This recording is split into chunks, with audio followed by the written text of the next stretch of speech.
जो त्रिविध मार्गों से हम चले हुए इन कामों का एक सीधा सीधा लाभ आज उसके परिणाम के रूप में हमें नजर आ रहा है। 60 साल बाद लगातार तीसरी बार आपने हमें देश सेवा का मौका दिया है।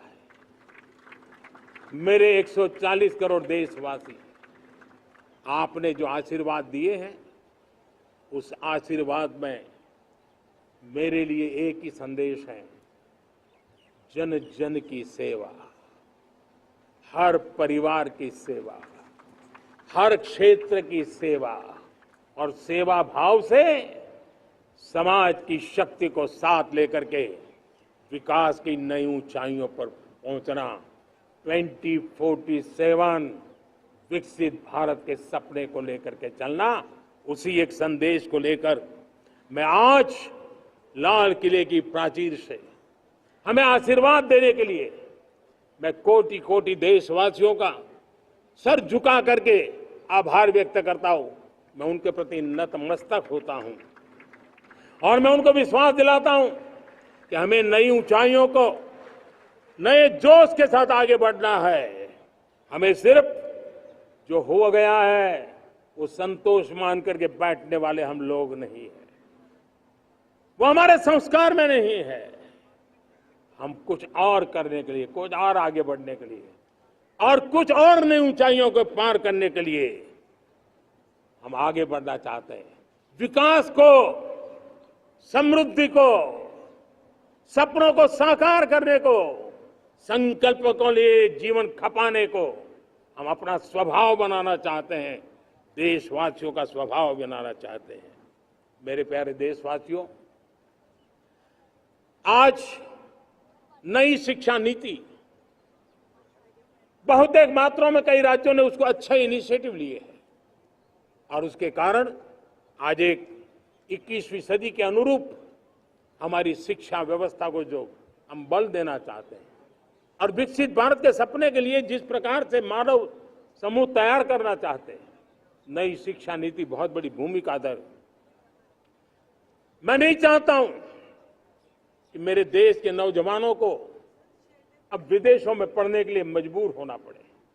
मध्यम वर्गीय परिवार के लाखों करोड़ों रुपया बच्चों को विदेश पढ़ने के लिए भेजने में खर्च हो जाए।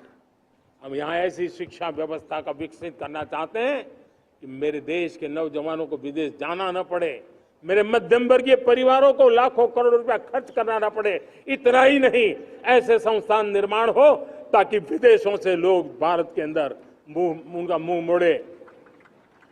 अभी अभी हमने बिहार का हमारा गौरवप्रद इतिहास रहा है, नालंदा यूनिवर्सिटी का पुनर्निर्माण किया है।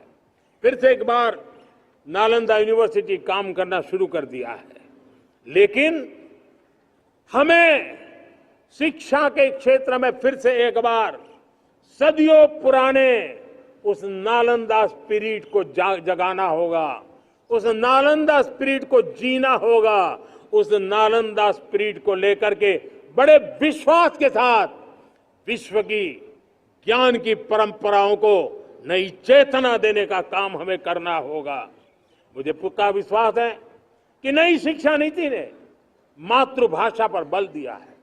मैं राज्य सरकारों से कहूंगा, मैं देश की सभी संस्थानों से कहूंगा कि भाषा के कारण हमारे देश की टैलेंट को रुकावट नहीं आनी चाहिए, भाषा अवरुद्ध नहीं होनी चाहिए। मातृभाषा का सामर्थ्य हमारे देश के छोटे छोटे गरीब से गरीब मां के बेटे को भी सपने पूरा करने का ताकत देता है। और इसलिए हमने हमारी मातृभाषा में पढ़ाई, जीवन में मातृभाषा का स्थान, परिवार में मातृभाषा का स्थान, उसकी ओर हमें बल देना होगा। मेरे प्यारे देशवासियों, जिस प्रकार से आज विश्व का बदलाव नजर आ रहा है और तब जाकर के स्किल का महत्व बहुत बढ़ गया है और हम स्किल को और नई एक ताकत देना चाहते हैं। हम इंडस्ट्री 4.0 को ध्यान में रख करके हम स्किल डेवलपमेंट चाहते हैं। हम जीवन के हर क्षेत्र में, हम एग्रीकल्चर सेक्टर में भी कैपेसिटी बिल्डिंग करने के लिए स्किल डेवलपमेंट चाहते हैं। हम तो हमारा सफाई का क्षेत्र हो, उसमें भी एक नए स्किल डेवलपमेंट की ओर बल देना चाहते हैं।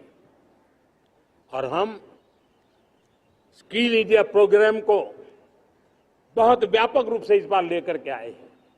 बजट में भी इसका बहुत बड़ा, इस बजट में इंटर्नशिप को भी हमने बल दिया है, ताकि हमारे नौजवानों को एक एक्सपीरियंस मिले, उनकी कैपेसिटी बिल्डिंग हो और बाजार में उनका ताकत दिखाई दे। उस प्रकार से मैं स्किल युवाओं को तैयार करना चाहता हूं।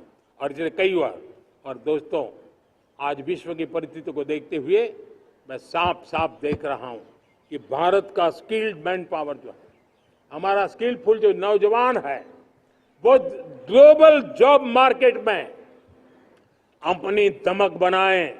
हम उस सपने को लेकर के आगे चल रहे हैं। साथियों, विश्व जिस तेजी से बदल रहा है, जीवन के हर क्षेत्र में साइंस और टेक्नोलॉजी का महत्व बढ़ता चला जाने वाला है। हमें साइंस को बहुत बढ़ देना की आवश्यकता है।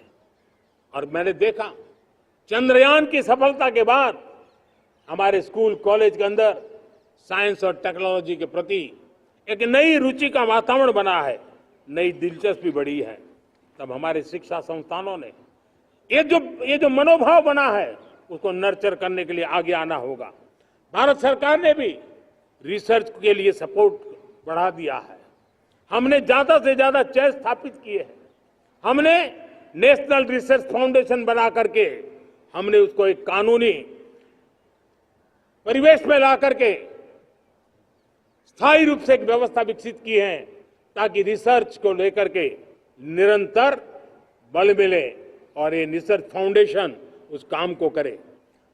मेरे बड़े गर्व की बात है कि बजट में हमने 1,00,000 करोड़ रुपया रिसर्च और इनोवेशन के लिए हमने देने का निर्णय किया है, ताकि हमारे देश के नौजवान के पास जो आइडियाज है, उस आइडियाज को हम जमीन पर उतार पाएं।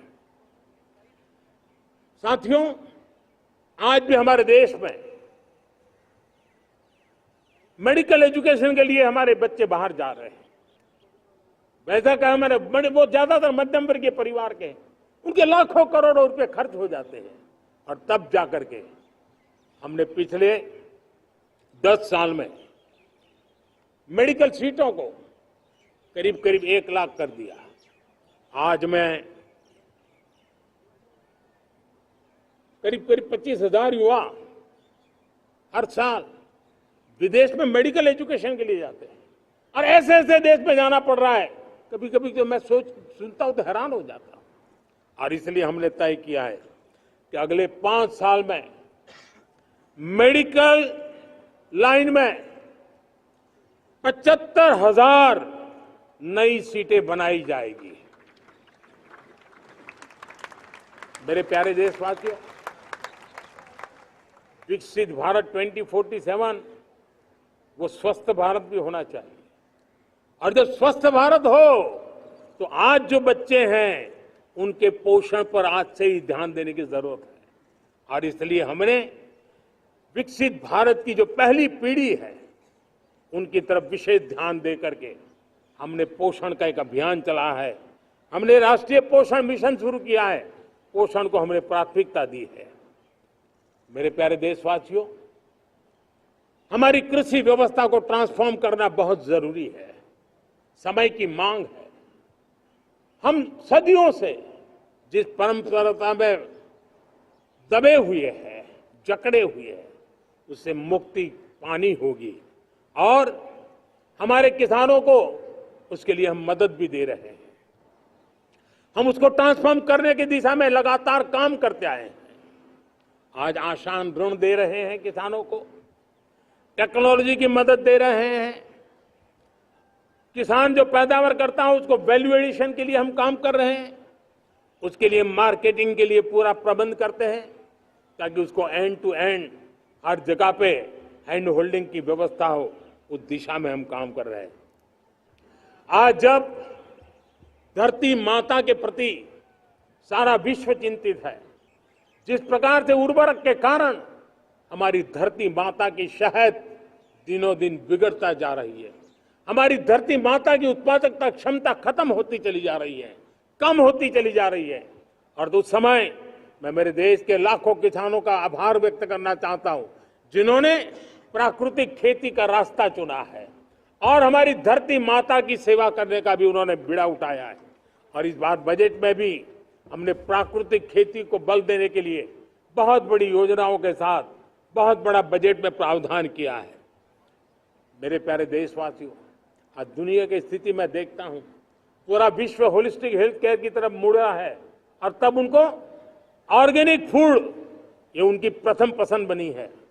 आज विश्व के लिए ऑर्गेनिक फूड का अगर कोई फूड बास्केट बन सकता है तो मेरे देश का किसान बना सकता है, मेरा देश बन सकता है।